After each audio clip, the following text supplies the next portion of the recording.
और खबर राजधानी भोपाल से है। मध्य प्रदेश में बजट सत्र के पहले सियासत गर्मा गई है। जीतू पटवारी ने सीएम डॉक्टर मोहन यादव को पत्र लिखा है। जीतू पटवारी ने पूछा, क्या आपके मंत्री मौजूद रहेंगे?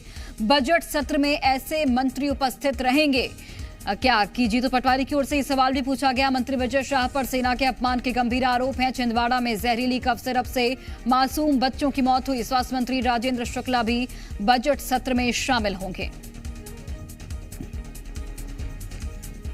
तो एमपी में बजट सत्र के पहले सियासत गर्मा गई है और जीतू पटवारी ने सीएम डॉक्टर मोहन यादव को पत्र लिखा है। उन्होंने पूछा है कि क्या आपके मंत्री मौजूद रहेंगे इस बजट सत्र में? क्या ऐसे मंत्री उपस्थित रहेंगे? मंत्री विजय शाह पर सेना के अपमान के गंभीर आरोप हैं। छिंदवाड़ा में जहरीले कफ सिरप से बच्चों की मौत हुई है। स्वास्थ्य मंत्री राजेंद्र शुक्ला भी बजट सत्र में शामिल होंगे क्या? और दीपक द्विवेदी हमारे साथ लाइव जुड़ गए हैं।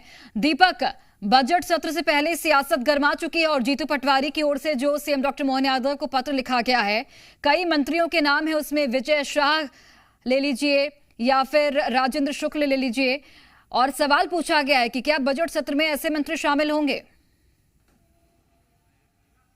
जी बता दें कि यहाँ बड़ा प्रश्न उन्होंने जनता की ओर से यह पत्र लिखते हुए मुख्यमंत्री डॉक्टर मोहन यादव से पूछा है कि जो बजट सत्र 16 फरवरी से शुरू हो रहा है उसके में जो बैठकें होनी है उसमें क्या वो मंत्री शामिल होंगे जिनके ऊपर बड़े बड़े आरोप लगे हैं। हाँ। चाहे हम बात कर ले छिंदवाड़ा सिरप कांड की, उसका जिक्र किया गया है जिसमें स्वास्थ्य और मंत्री और डिप्टी सीएम राजेंद्र शुक्ल का उसमें जिक्र किया गया है। इसके अलावा बात करें इंदौर में जो दूषित जल कांड हुआ है उसमें कैलाश विजयवर्गीय, मंत्री विजय शाह जिसके ऊपर लगातार तलवार लटकते हुए नजर आ रही है, उन सभी मंत्रियों का जिक्र किया गया है जिनके ऊपर कुछ न कुछ आरोप लगे हैं। और साफ तौर पर यह मांग की गई क्या यह लोगों को आप इस सत्र में शामिल करेंगे या इन्हें हटाने का सत्र से काम करेंगे। फिलहाल ये जो बजट सत्र इसको लेकर सियासत गर्मा गई है। अब यह देखना होगा कि आखिरकार जो जीतू पटवारी ने यह पत्र लिखा है उसके बाद अब इस पूरे मामले में आगे क्या सरकार की ओर से, मुख्यमंत्री डॉक्टर मोहन यादव की ओर से संज्ञान लेकर आगे